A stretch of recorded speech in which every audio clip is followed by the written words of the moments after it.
The Buddha I am, Maraytaii is my name. As the path of the Buddha is open to both men and women in embodiment, naturally, once you become an ascended master, you can continue to raise your consciousness until you reach the level of Buddhahood. I would, however, caution you that even though we present ourselves as male and female masters, what you transcend when you ascend is the concept of men and women that you have on earth. Thus, you should not think that you can project those earthly concepts upon us, for we are not nearly as tied into the roles that are defined on earth for men and women. Thus, we have a much greater flexibility and can take on an appearance that is suited for a particular purpose. We generally do not switch between male and female roles in order to avoid confusing you, but in the many tasks we perform in the ascended realm, we naturally do take on the appearance or the concentration of our beings that is required for the task. What I wish to discourse with you on today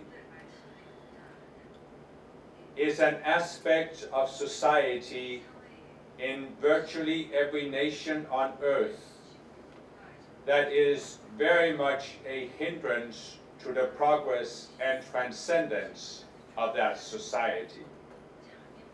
My discourse is naturally very relevant to the situation between North and South Korea, but it is truly applicable to any nation on earth. What I wish to make you aware of is the role of the military and the businesses that are making a profit off of supplying what the military needs. This is what has sometimes been called the military-industrial complex. If you take a look at world history, you will see that in many cases the military has decided to stage a coup where they have taken over the government. This has even happened in a number of democratic nations, such as you have seen here in South Korea as well. In most cases where this has been done, the military has played a very conservative role. In other words, being against major changes to society that would spread the power. Thus, what has in most cases happened is that the military, instead of defending the people, has defended the power elite.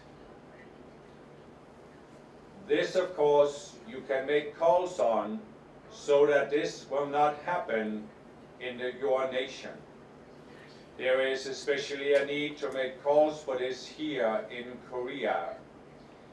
Envision, my beloved, that you have a situation where the regime in North Korea has collapsed. You now face the question of how to deal with the reunification of the two Koreas. Do you realize, my beloved, that one of the biggest difficulties in such a scenario would be that both the North and the South has a very large military. They also both have businesses, or at least institutions, that are producing and supplying what the military needs, such as weapons, uniforms, food, shelter and housing, and any other things. So what you will see is that if there was a reunification of Korea, suddenly the North Korean military and military-industrial complex could easily be seen as obsolete. But also in South Korea, is there really a need to have as large of a military if you do not have to deal with the threat north of the border? So you will see, my beloved, as Mother Mary explains so eloquently in her book on stopping war, anything human beings do, any endeavor where they focus the attention of many people, will create a collective entity. And as more and more energy is fed into it, it eventually can reach the stage that we call a demon, which is a being that very aggressively seeks to perpetuate its own existence. And how was the demon created? By people pouring their energy into a particular fear-based matrix. How will the demon sustain its existence? Only by getting people to continue to pour their energies into this fear-based matrix that created the demon in the first place. And so you see, the military as an institution goes very far back into history, but I wish especially to focus on the fact that ever since you have had nation states, nations with a clear sense of identity, those nations have in most cases had a military. So you can see that there are nations where the existence of a military force goes back many centuries, and therefore you can see how much energy has been poured into this by the people over this long time span. Therefore you need to recognize that any country that has had a military for a long time has created some very powerful demons that are owing their existence to the military and to the energies that have been fed into it by the people. Now, my beloved, there are many, many people on earth who have grown up to take it for granted that you need a military. You need an army. You need to be able to defend yourself against attack. Well, my beloved, there has, of course, been certain time periods in the history of the earth where there have been certain peoples or certain nations that have been very aggressive in expanding their power over other nations by conquering them with a military. And therefore one can say that for a nation to survive, it has had to have a military that could deter such an attack or even turn it back if it occurred. So I am not trying to say that we can take a completely idealistic view of the military and say that it has never been necessary at the practical level. However, I wish to go to a higher level and consider whether a military truly is necessary. And this is where you simply cannot understand the dynamic around the military unless you understand the teachings we have been giving about fallen beings. My beloved, as Mother Mary explains in her book, and as we have explained before, war is not a naturally occurring phenomenon on any planet. War is an invention of the fallen beings, and the real purpose of war is not actually to conquer other people, to extend one's territory or extend one's system. You may think that it was the purpose of communism to conquer the entire world and turn it into a communist world. But this was not the real cause behind the communist aggression. The real cause of war, as designed by the fallen beings is one thing and one thing only: destruction.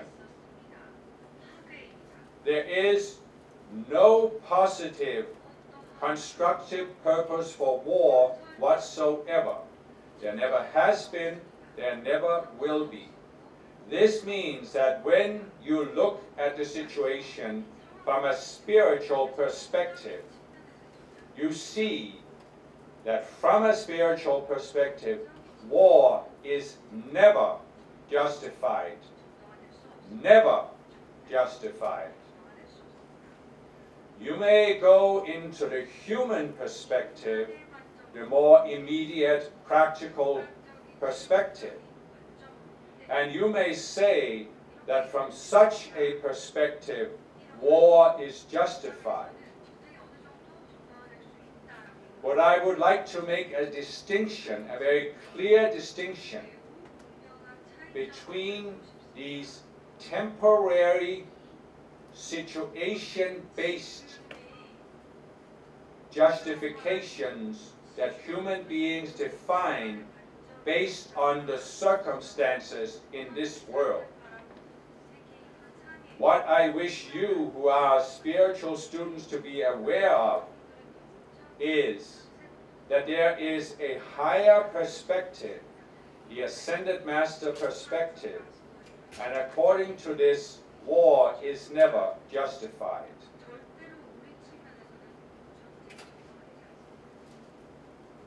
You may look at a human situation, a historical situation on earth, and you may ask, well, was it not justified that the so-called free world defeated Nazism in the Second World War? Was it not justified that the so-called free world resisted the spread of communism so that the entire world was not conquered by the Soviet Union or other communist states? And my beloved, the shocking truth from the Buddhic level is that it was not justified from the ascended perspective. You might say that given the state of the collective consciousness, it was unavoidable. It was perhaps even necessary for the outplaying of the dualistic state of consciousness so that people might come to see the futility of it. Nevertheless, it cannot be construed, my beloved, and you need to listen very carefully here. It cannot be construed that the Ascended Masters did in any way feel that these wars were justified from our perspective. The reason for this is that we are not dualistic beings. I realize full well that many of our students, especially in previous decades, have projected upon us that we share the same dualistic reasoning that they have allowed to enter their minds. But we have never shared it, my beloved. Regardless of what you may feel and project upon us, we know very well the dualistic dynamic created by the fallen beings. We know very well that the real purpose of war is destruction, not just the destruction of the physical environment or nation or planet, but the destruction of human beings, the destruction of their potential to raise their consciousness towards the level of Christhood and Buddhahood. My beloved, has anything had a more destructive influence on people's ability to follow the spiritual path than these huge wars you have seen over the past century? Look at how many people were killed prematurely. Look at how many people were displaced. Look at how many people had their entire energy and attention consumed by these wars. So you recognize, my beloved, that the purpose of a war is never just what it is claimed to be at the surface level. The Second World War was not a fight between good on one side and evil on the other. It was the result of a manipulation by the fallen beings that had caused human beings to polarize towards two dualistic extremes, whereby the fallen beings manipulated them into seeking to destroy each other. And the fallen beings have done this over and over and over again on this planet. What I am telling you here is that there is never a benign or constructive purpose for war. This means that there is never a higher necessity to have an army. It is not a natural condition that a nation should have to have an army in order to survive. It is an artificial condition created by the fallen beings. What does this mean, my beloved? It means that the entire consciousness behind armed forces is based on fear. If you did not have fear, you would not have a military. There is no way to create a military that is not based on fear. You may say, but what about those empires that have created an army not to defend themselves, but to attack others? But you see, my beloved, even there is fear. You cannot engage in aggression against other human beings. You cannot engage in killing other human beings unless you are driven by fear. You may have some excuse of extending civilization, or spreading communism, or spreading freedom and democracy by engaging in war. But behind that motivation is some fear-based motive. Your minds are taken over by fear. That is why you arm yourself, whether you arm yourself for the purpose of conquest or for the purpose of defense. It is always based on fear.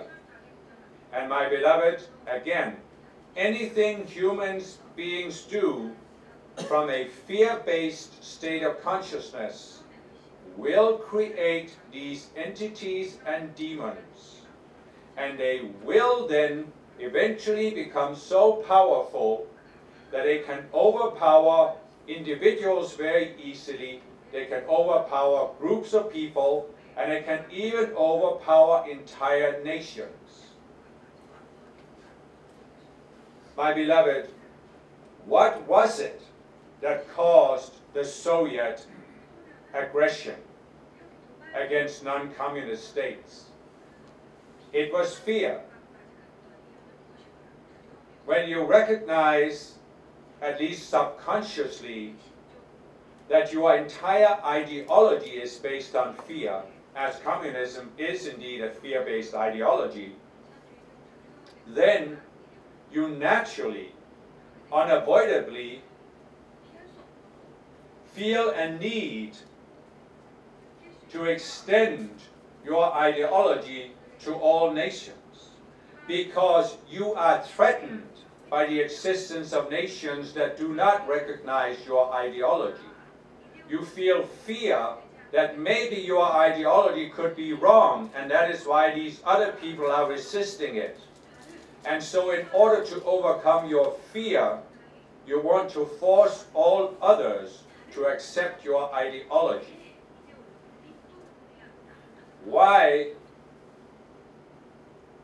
did the communist forces in the north absolutely had to conquer all of Korea because they could not live with the fact that some people in Korea did not embrace their ideology. And so you see, there is always a fear-based dynamic. Whenever you have an armed force, my beloved, you must have an enemy to fight. Otherwise, what is the justification, and why would people then pay the taxes to support the armed forces? You see, my beloved, in the vast majority of cases, a nation has an army that is paid for by the taxes paid by all of the people. So how do you then get the people to pay these taxes, especially in a democracy where you cannot force them? Well, you do so only by perpetuating the fear-based mindset so that the people are so afraid that they think it is necessary to maintain the armed force. But do you see that behind it is the demons who are not concerned about the people whatsoever, but only about perpetuating their own existence? And even further behind it all is the fallen beings who are not concerned about the people either, but they are only concerned about either controlling the population on the earth or destroying those who will not be controlled. There are even some fallen beings who are not primarily concerned about control because they are focused on destruction and nothing else. And so you see, my beloved, behind every military in the world, there is a conglomerate of forces. There are these collective entities, there are the stronger demons, and then there are the fallen beings. It does not necessarily mean that the people in the military are fallen beings, but their minds are so controlled by the consciousness and the doctrines, the military doctrines created by the fallen beings, that they have very little ability to think clearly, to think individually, to think in an independent manner. In other words, what I'm telling you is this. We have talked about the unnatural selection process, where a certain system filters out those who do not agree with the basic philosophy of the system. The armed forces of any nation is precisely a closed system, and therefore it filters out all of those people who have the ability to question the system. And so you understand, my beloved, that when you look at some of the armed forces in the world, you can see that, for example, the armed forces in the United States are still, to a large degree, trapped in what has been called the Cold War mindset. When the Soviet Union collapsed, and when it, at least for a time, seemed like Russia would no longer be the military threat it had been during the Cold War, there were many people in the United States military, in the industrial complex and in the political arena, who had a kind of withdrawal symptom, almost like a drug addict who does not have access to his drug, where they simply did not know what to do with themselves now that it seemed like they did not have a clearly defined enemy to fight. You will see that many of these people drew a sigh of relief when Vladimir Putin stepped into the role of seeming like Russia could again become a threat against which the armies of the West needed to be ready to defend themselves. You will see the same dynamic here in Korea, where there are many people in the armed forces who are so trapped in the mindset that was created by the war and has been perpetuated since the war, that they cannot they will not even consider the potential for reunification. Their mindset is geared toward one thing only, and that is fighting the North Korean army. Naturally, you see in North Korea also many people in the military who would not even consider that they could give up and surrender and allow a reunification, for their entire mindset is geared towards fighting South Korea. You will see the same with those who represent the American armed forces in South Korea. They are also geared towards fighting North Korea. You can go to the large industrial corporations that are producing and supplying the army's needs. And you can see again in their mindset, they do not want to seriously consider a reunification. There are forces in America who, as we said last time, are making profits out of selling military equipment to South Korea, and there are those armed forces who are also basing their existence on having to be ready to fight North Korea, and they likewise do not want a reunification. There are politicians in America who do not want a reunification because they want to perpetuate the dualistic mindset where America is the one who has to guarantee freedom and democracy by always being ready to fight any enemy, real or imagined. Mostly imagined, my beloved. And so you see again in the political arena in South Korea, there are those people who will not consider reunification. Of course, in North Korea, they likewise will not consider it. And so what you can do, what you have the opportunity to do, is make the calls for the binding and the consuming of these demons and collective entities that have taken over the minds of the people, and that makes it impossible for people to even rethink the status quo, to ever question the status quo and say, do we actually need to continue this situation, to perpetuate this situation indefinitely?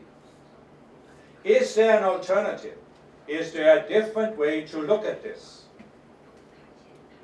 As I started out saying, if there was a collapse of the regime in the North, if there was a real potential for a reunification of the two Koreas, then the biggest obstacle would be the armed forces in both the North and the South, along with the industrial complex supporting them. They would not want a reunification for the simple reason that it would take away much of the justification of their existence and their profits. This, of course, is again the demons that are working through people and the fallen beings who do not want to lose the potential they have engineered for destruction if there was a war. So you see, my beloved, when you know this, you do not need to feel discouraged. You do not need to feel fearful. You need to recognize something very, very simple. It is true that there are people in embodiment who have a great resistance to change. But this resistance for change comes primarily because the people's minds have been taken over by the demons, or the people have been fooled by the fallen beings. We of the Ascended Masters respect the law of free will. There is a limit to what we can do in the physical octave, but there is no limit to what we can do in the emotional, mental, and identity octaves. The only limit is that we need the authorization from someone in an embodiment who is aware and who is willing to make the calls. When you make the calls, we can step in and bind and consume these demons. When we do this, some people will respond because their minds will suddenly be freed from this veil that has been put upon them. And suddenly, as we have said so many times, people will wake up and it will suddenly seem obvious to them that there is a new way to look at the old problems. Suddenly, some people will begin to question whether we need to continue to take the stand we have taken so far, or whether there is a more constructive approach. We have talked about it before, how a first step could be a greater openness towards the North Korean government, a willingness to engage in dialogue, and an interchange of energy through businesses. But beyond this, it is entirely possible that when people's minds are freed from the veil of the dark forces, the people who have the potential and who are in positions in society will suddenly begin to question the status quo that has existed on the Korean peninsula now for so many decades. They will begin to question if there is a different way to deal with this, if there is a different way to look at it. And I can assure you, my beloved, that there is a potential for very swift and very dramatic changes. I am not thereby saying this potential will come about, for free will is always free will, and free will can never be predicted except in probabilities.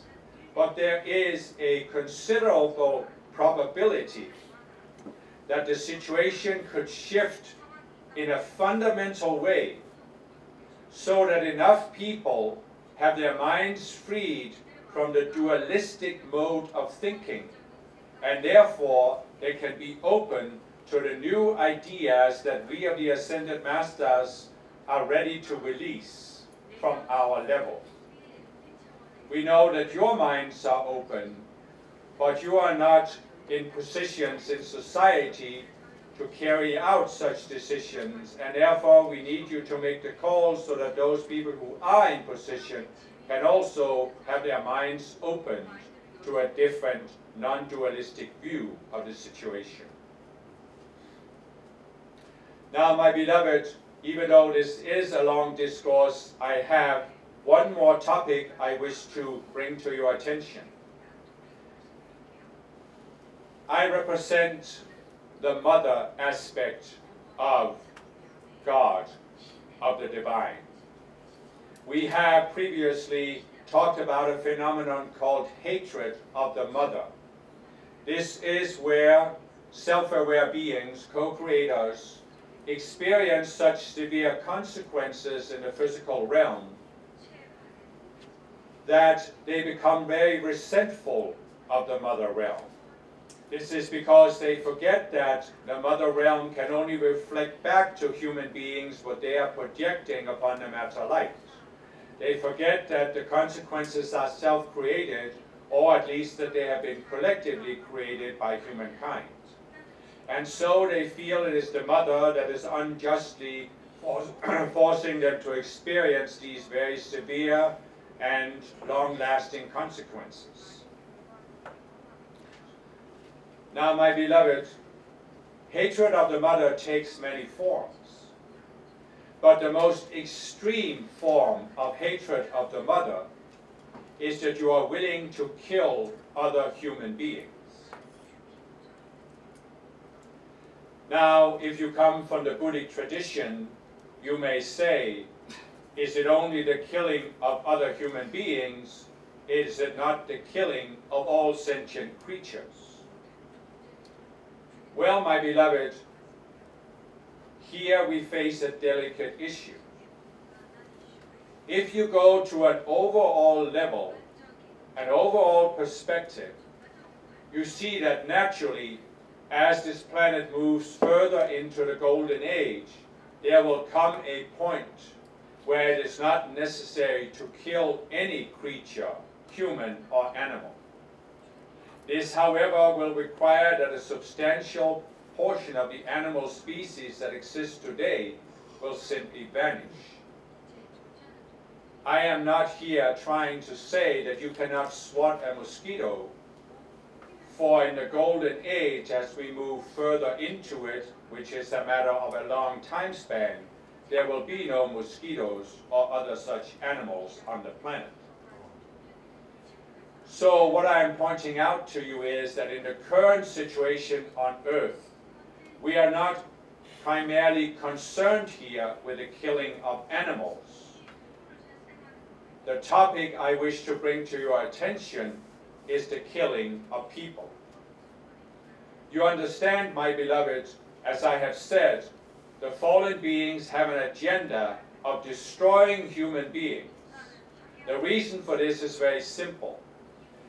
A human being is the only being on earth that has the potential to attain Christhood and Buddhahood. It is when you exercise your potential to attain Christhood that you become a threat to the fallen beings, their control on this planet, and their survival, even their very existence. This is what they want to prevent, my beloved. And that is why they have a desire to kill anyone that manifests Christhood. And in order to achieve this, they are willing to kill large numbers of people. You have the story, even though it is a myth, that when Jesus was born, King Herod was willing to kill all male babies in order to kill the one living Christ. And this is the attitude of the fallen beings. This is one of the primary motivations behind war. They want to kill those who have a Christ potential by killing as many people as possible. There are, of course, also, as I said, those fallen beings whose only agenda is destruction. And they want to kill as many people as possible, Christed beings or not, because the demons can always extract energy when people are killed violently. There is no more efficient way for these demons to extract people's energies than to get two groups of people, two nations, to wage an all-out destructive war against each other. And so, my beloved, what I wish you to understand here is that killing a human being is the extreme outpicturing of hatred of the mother. Now, my beloved, what is the entire purpose of a military? Is it not to kill human beings? Do you see, my beloved, that in the very mindset that generates an army is the need, the desire, the willingness to kill human beings? You can go into the people in the military, the people in the political establishment who support the military, the people in the industrial establishment that supports the military. And you will see in these minds, the minds of these people, a very characteristic dynamic. Now, if you look at these people as individuals, when they act, for example, towards others or even in private settings like their families, you might say they are perfectly normal people. Some of them may be very nice people. Some of them may be very well-meaning, very idealistic, very dedicated towards their task as they see it.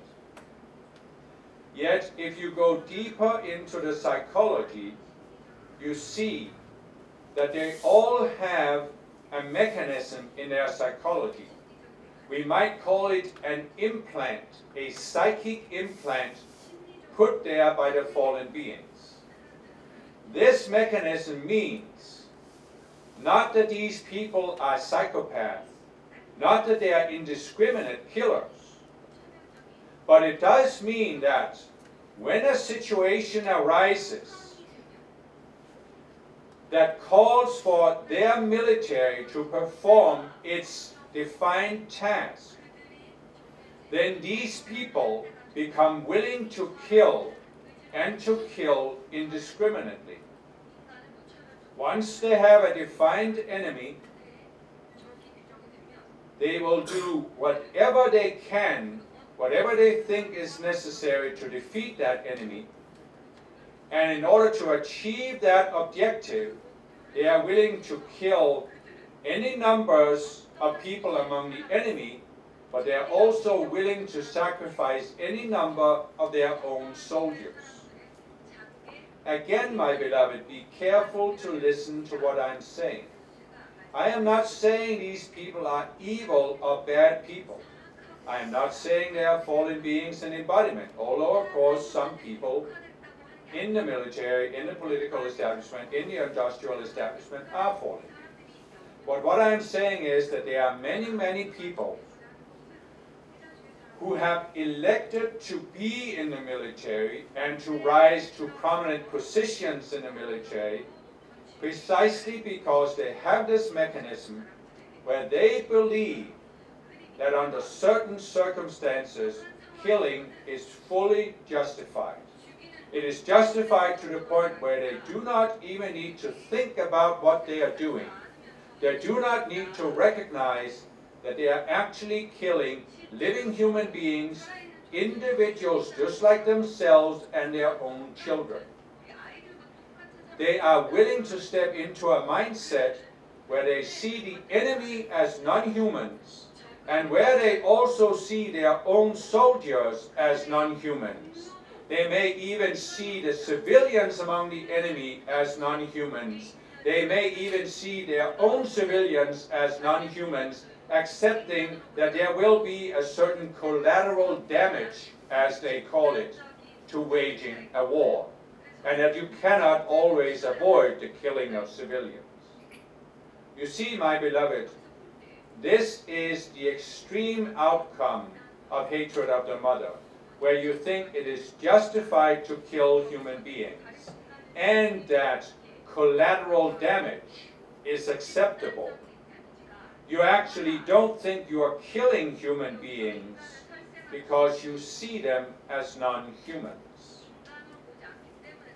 This is a consciousness that is so deeply ingrained in the military forces of the world and the industries and the politicians who support them, that there's virtually none of them that are willing to question it. There are, of course, people in societies, in many democratic nations, who have, throughout the decades, been willing to question the military, even to demonstrate against war. But what you often see is that these people go to an opposite extreme.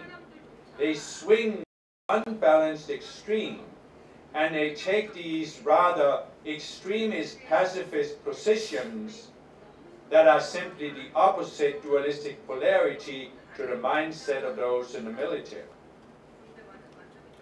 What we are asking you to make the calls on is, first of all, the binding and the consuming of the demons behind this mindset, but also the awakening of the people who are able to find a middle way. Again, as we have said before, there are young people who have been brought into embodiment because they have the potential to question this dynamic, to stand up and say, there is a balanced way to look at this. They have the potential to create a debate in society that is not dominated by the extreme viewpoints of wanting to blindly defend the military, wanting to blindly attack the military.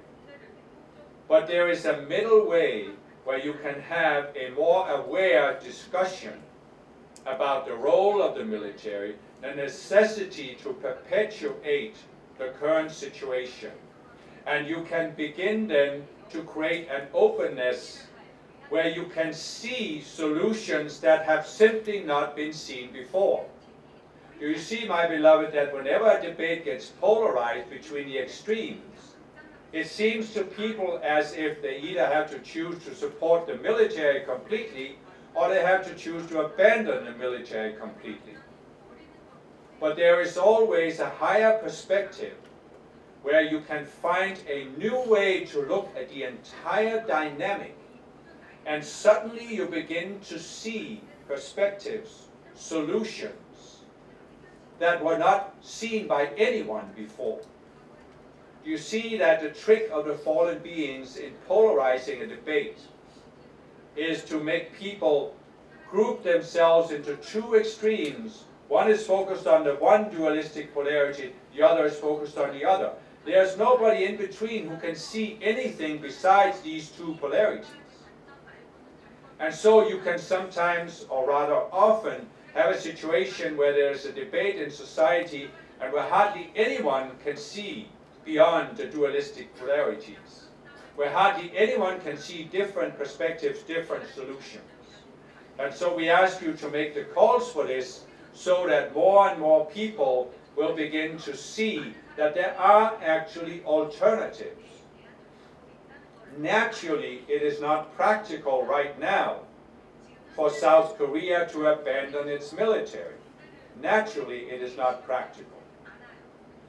But it would be possible for South Korea to begin to debate whether there is a different way to deal with the entire situation of the division between North and South. Could we perhaps find a way to trick the North Koreans into feeling less threatened by our military? Could we perhaps find a way to free our own society from the mindset upheld by the military and by the industry behind them, that the only possible solution is confrontation? Could we perhaps find a way to see that what the military says is that they cannot step down until North Korea steps down? And of course the military in North Korea says that they cannot step down until the military in the South steps down. So who should blink first? Well, none of them will blink. But perhaps you could find a way to recognize that this is not the only way to look at the situation, and that it may actually be possible for South Korea to take an initiative that North Korea would not be capable of taking because they are much more trapped in dualistic thinking. And so you see, my beloved, we have given a concept of the wisdom of the mother. And the core of the wisdom of the mother is that it does not require an idealistic solution to a problem. It is often so that the wisdom of the father looks at the overall perspective, looks at it from an ideal perspective of what is ultimately the best and what is not constructive. And then it works towards promoting that ideal solution. But the wisdom of the mother recognizes that right here and right now, we have a specific situation. It is very far from the ideal solution. Therefore, we cannot jump from the present conditions to the ideal solution. We need to look at the conditions and then find a way to break up the stalemate so that instead of being locked in a stale, stationary situation, we can begin to move. The first and primary concern of the wisdom of the mother is to take a situation that is locked and shift something so that the situation begins to move. It is the image of a river that has been frozen in the winter, and then as the weather warms up in the spring, there comes a point where the ice begins to break. And then as the ice breaks, it can very slowly begin to move. And as it moves faster and faster, suddenly an area of clear open water appears. Then another one, and then they begin to blend together until suddenly, instead of a river covered with ice with a few open holes, you now have an open river with a few areas of ice. And then eventually all of the ice moves downstream and melts, and the river is again flowing. This is a very realistic potential to achieve in the Korean situation. When you make the calls to free the minds of the people who have taken embodiment specifically to break up the stalemate and to create a new approach to the situation. So, my beloved, it has been a long discourse. I thank you for being the open doors, for I have sent a very powerful impulse into the collective consciousness of South Korea as I have been speaking and as you have been listening, and we have had this figure-8 flow between us that has been extended through your chakras to create a figure-8 flow between the ascended realm and the collective consciousness in your beautiful nation. Thus, my deep gratitude